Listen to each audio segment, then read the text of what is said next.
la politique reste dominée par cette sortie officielle des réunions sacrées et la marche qui est en vue, une marche organisée par l'opposition. Nous allons essayer d'analyser avec Arlette Odia. Bienvenue, madame. Merci, M. Jean-David. Voilà, vous venez après cette sortie médiatique ou cette sortie officielle des réunions sacrées, une réussite pour cette plateforme électorale. Merci de votre question, mais je commence quand même parce qu'il est le 1er mai, la journée du travail. Je commence par un constat et un constat malheureux. Lesquels? Que le travailleur congolais est laissé pour compte. Aujourd'hui, le travailleur ne sait plus à quel sein se vouer. Il y a quelques années passées, c'est-à-dire en 2002, avec l'avènement au pouvoir du président Joseph Kabila, il a été promulgué le Code du travail. Ce qui démontre la volonté pour les dirigeants, en tout cas de l'époque, d'améliorer les conditions des travailleurs et aussi les relations entre travailleurs et employeurs. Après, nous sommes passés à l'étape de la bancarisation.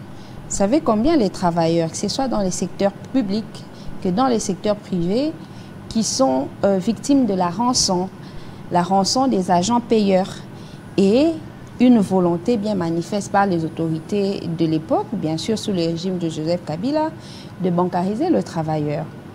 Mais après, il continue à se poser un problème, le problème notamment de la dédollarisation de l'économie, parce qu'en fait, le travailleur, il est payé en dollars, il est payé en francs congolais, s'il vous plaît, et il preste ou il vit au quotidien en dollars.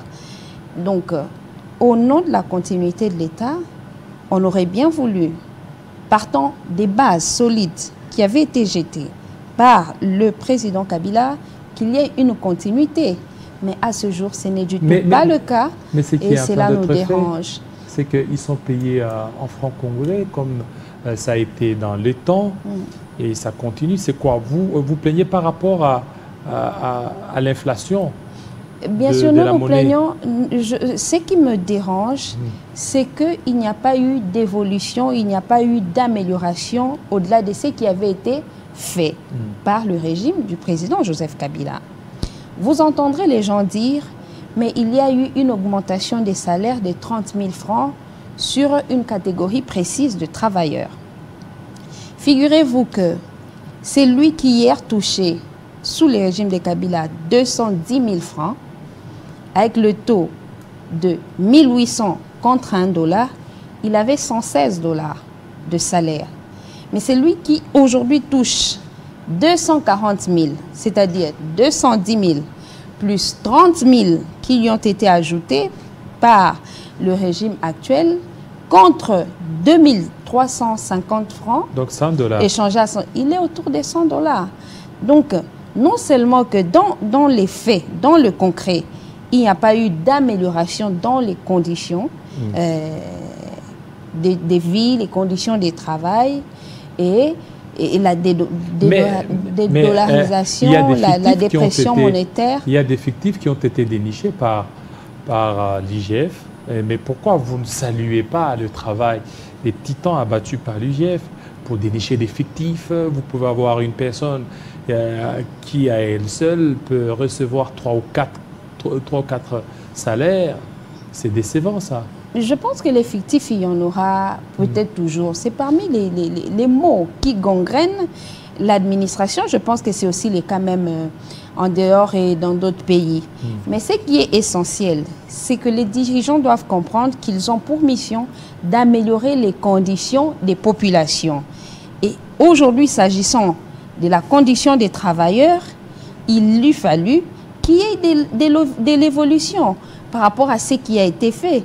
Vous savez, la grande faiblesse du régime en place, c'est d'avoir remplacé le concept de continuité de l'État, utilisé à l'article 69, par le concept de déboulonnage. Ça veut dire qu'ils sont venus tout simplement remettre en cause tout ce qui a été fait avant. Mais parce qu'ils trouvent qu'il y a eu beaucoup d'imperfections, il y a eu beaucoup de choses. Mais est-ce que... Voilà pourquoi ils ont voulu tout refaire. Admettons que ce soit des imperfections. s'ils le disent ainsi, pouvez-vous nous dire que le Code du travail voté et promulgué en 2002, c'est une imperfection? La bancarisation des travailleurs, c'est une imperfection? Pourquoi n'ont-ils pas fait une autopsie? Celle de constater qu'il y a un écart entre ce qui est prévu et ce qui est vécu par les travailleurs. La loi, le code pénal, le code du travail, puisque c'est de ça qu'il s'agit, il prévoit beaucoup d'avantages pour les travailleurs. Mais dans la pratique, c'est plus d'avantages pour les employeurs.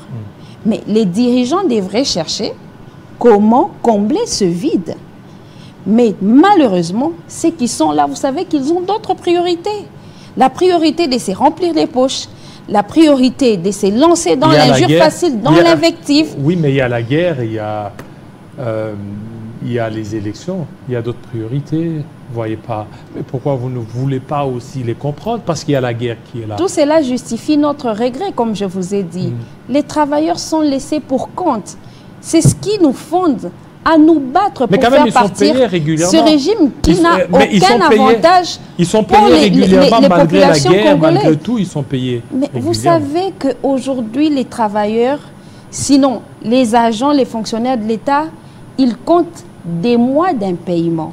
Il y a un retard dans le paiement tout simplement parce que ceux qui dirigent voudraient d'abord financer la sortie officielle de leur structure, ce que nous appelons le parti unique. Le parti État. Quand nous parlons des dictatures dans ce pays, c'est une vérité. L'exemple tel que vous venez de l'évoquer, c'est que les travailleurs, mais spécialement les agents de l'État, ils n'ont pas été payés à date. Voilà, parce que vous parlez des lignes sacrées, on va déjà entrer là-dessus. Ils sont revenus sous les cendres du FCC. C'est que le FCC, donc, c'est que les autres étaient en train de dénoncer par rapport au FCC comme parti unique. C'est ce qui s'est fait aussi avec l'Union Sacrée, qui d'ailleurs, c'est une méga plateforme. Il y a plusieurs partis politiques avec une sortie presque réussie. Il y a eu beaucoup de partis politiques là, de 6h à 15h. C'est une chose à féliciter. Dire que l'Union Sacrée et le FCC, c'est la même chose, c'est tout à fait faux. Et l'exemple le plus marquant, c'est que au FCC, l'entrée était libre, les départs également libres. Vous vous souvenez dans quel contexte cette plateforme était née? C'était au lendemain notamment des accords, de l'accord, je pense, de la Saint-Sylvestre. Il y a notamment M. Lisanga Bonganga, qui était membre du gouvernement, qui s'était retrouvé au sein des institutions du fait de la signature de l'accord, qui avait refusé d'adhérer au FCC, qui avait refusé de battre campagne pour le candidat du FCC, Emmanuel Shadari. Il n'avait pas pour autant été mis hors cause. Ça veut dire qu'à l'époque, il y avait au moins le choix laissé aux uns et aux autres de dire s'ils pouvaient être dans cette structure ou en dehors de la structure. Mais actuellement, c'est tout le monde. C'est tout le monde. Mais dans quelles conditions? Hier, avec le FCC, on n'avait jamais débauché des gens qui portent les mandats d'autres partis pour en faire le sien. Dans quel contexte? Dans le contexte que nous étions hors mandat. Le FCC est né pendant que le régime était hors mandat.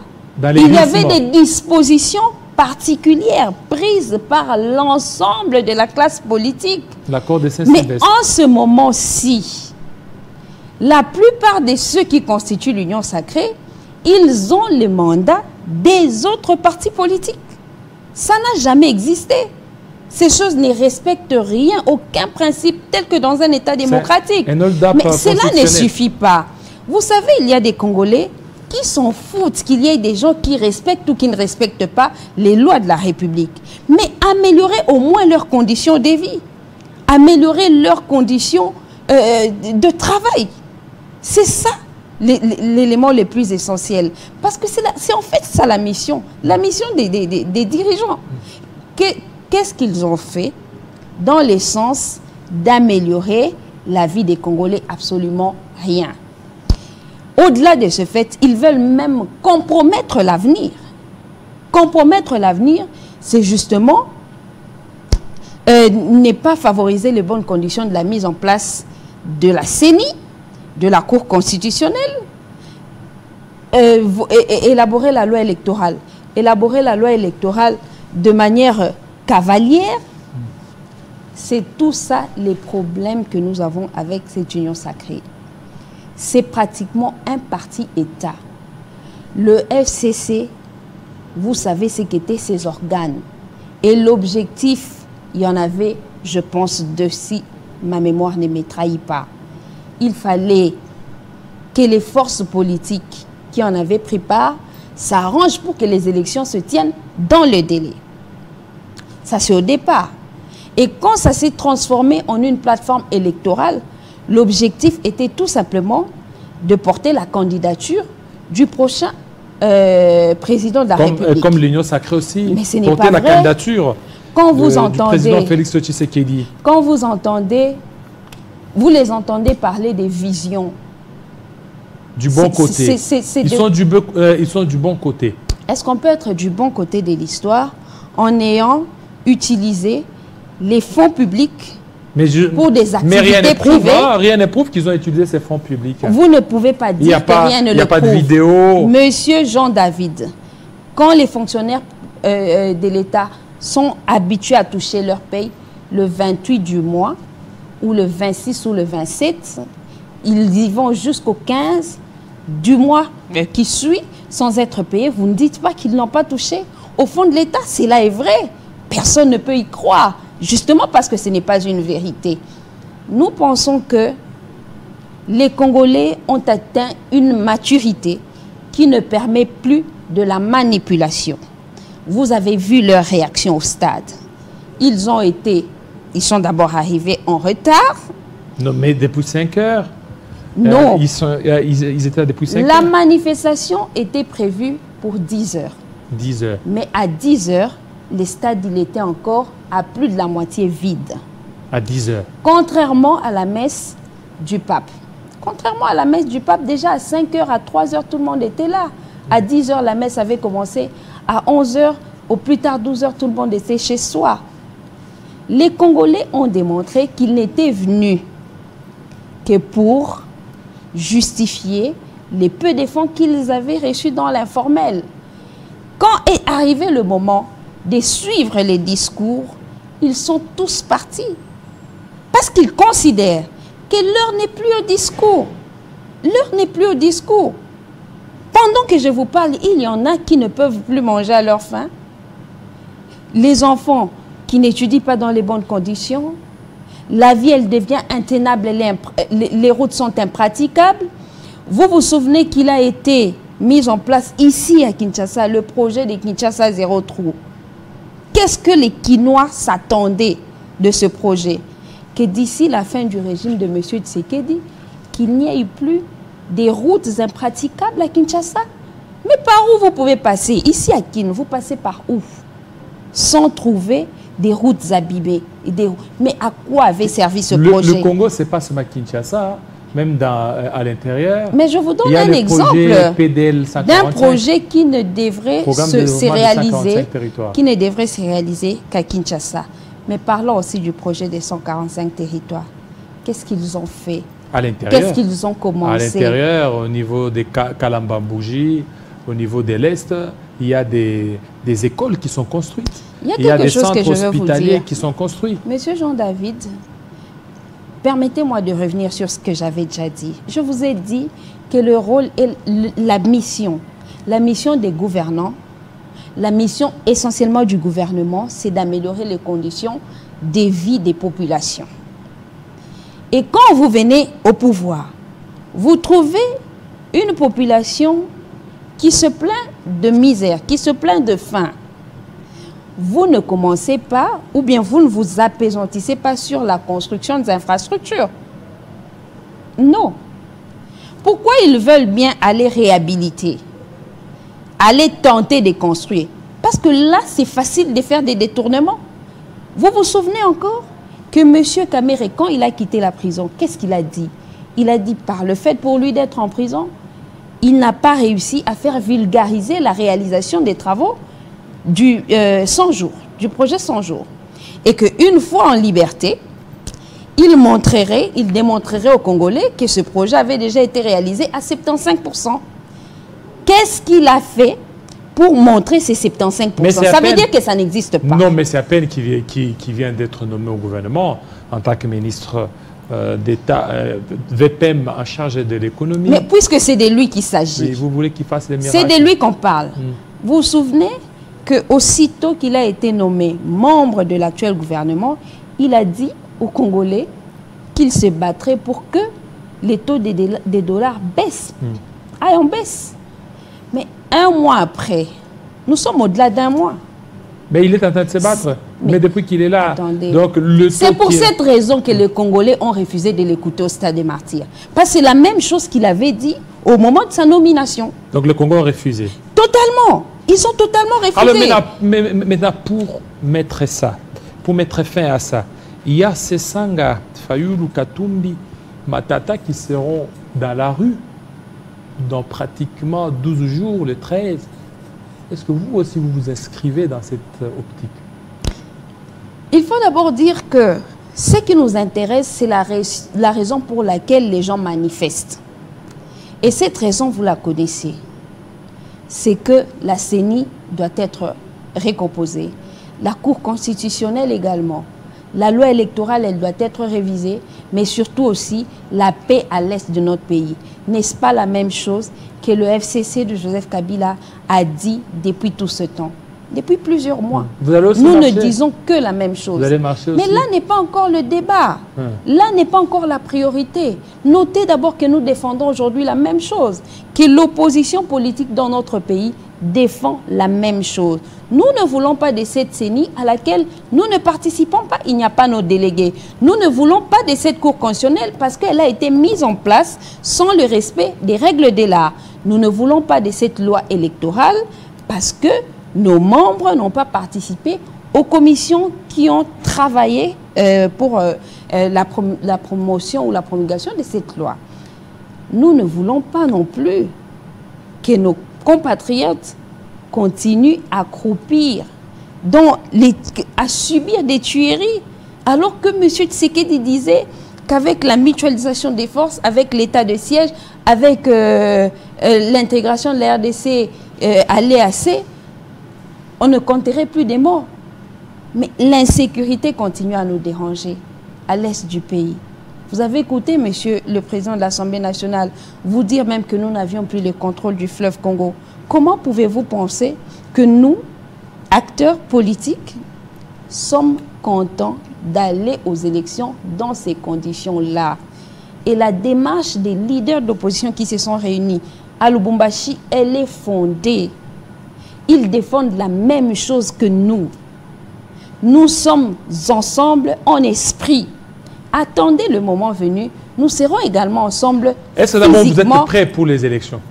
Mais les élections de 2000, parce que déjà, il y a des assurances de la part du président de la CENI ou du ministre des Finances que tout sera débloqué à temps pour qu'en décembre, qu'il y ait bel et bien des élections. Mais le problème n'est pas seulement celui de fond. Et même parlant de fond, vous savez combien ils s'illustrent dans les détournements. Ils ont du mal à réunir les moyens.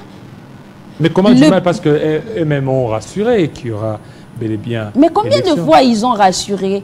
Ils ont rassuré aux Congolais que le sol prendrait sa revanche sur le sous-sol.